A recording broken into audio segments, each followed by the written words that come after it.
दोस्तों हम आज जानेंगे कि शकुनी पांडवों का दुश्मन था या कौरवों का दुश्मन था।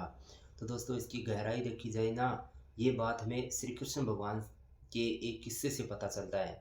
जब शकुनी अंतिम सांस ले रहा था युद्ध भूमि पर, तो कृष्ण भगवान युधिष्ठिर से बोले कि तुम शकुनी से जाकर पूछो कि वो आपको दुश्मन मानता है या नहीं। तो बोला ऐसे कैसे, मुझे कुछ समझ में नहीं आ रहा माधव। तो बोले तुम जाकर पूछो उससे, वो अंतिम क्षण थोड़ी बहुत सांस बचे हैं, उससे जाकर पूछो।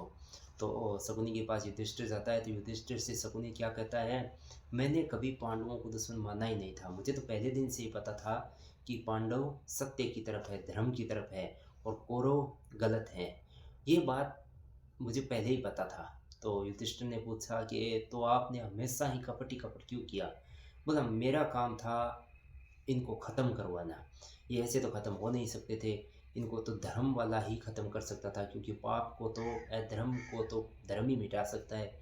तो बोला तो मतलब आपने ये ऐसा किया क्यों, तो फिर वजह क्या थी। तो बोला तुझे पता है ये जो दुर्योधन है इसका बाप, और ये भीष्म पितामह, ये सब कैसे हैं।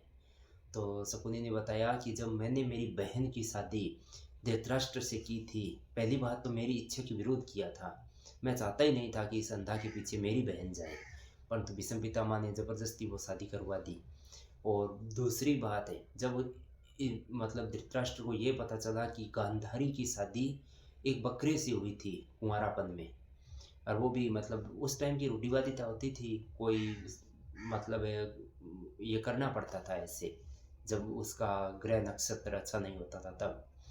तो जब धृतराष्ट्र को पता चला, तो उसने अपने सेनापति जो भीष्म पितामह था उसको आदेश दिया कि जाओ इनका मतलब तहस नहस कराओ। तो भीष्म पितामह खुद गए थे और मेरे परिवार को तहस नहस कर दिया था और जेल में डाल दिया था। किस लिए, क्या क्या क्या कमी थी हम में।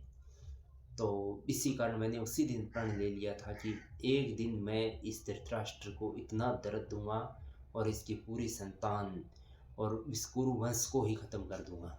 इसलिए मैंने प्रतिज्ञा ली थी।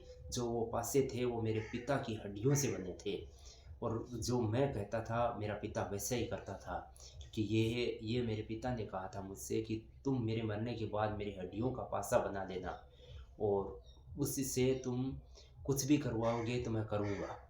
बस उसी के बल पर मैंने वो द्रौपदी वाला कांड किया था, सभा में नग्न करना, तुम सबको खरीद लिया था मैंने पासे के बल पर। बस यही उसका राज था। तो युधिष्ठिर चकरा गया कि इतना बदले की भावना। तो शकुनी दोस्तों इस टाइप का था, बदले की भावना तो थी उसकी दुर्योधन और धृतराष्ट्र से, और प्यार था उसको पांडवों से। ये थी सच्ची घटना जो जानकर युधिष्ठिर चकरा गया कि ये था। तो ये था दोस्तों, शकुनी बहुत ही अजब गजब चालाक था। उसका एक ही लक्ष्य था, टकराव करवा हो, टकराव होगा तभी तो सारे मारे जाएंगे। उसका मकसद बस सबको मारना था, सारे मर जाए तब उसको आनंद आ रहा था।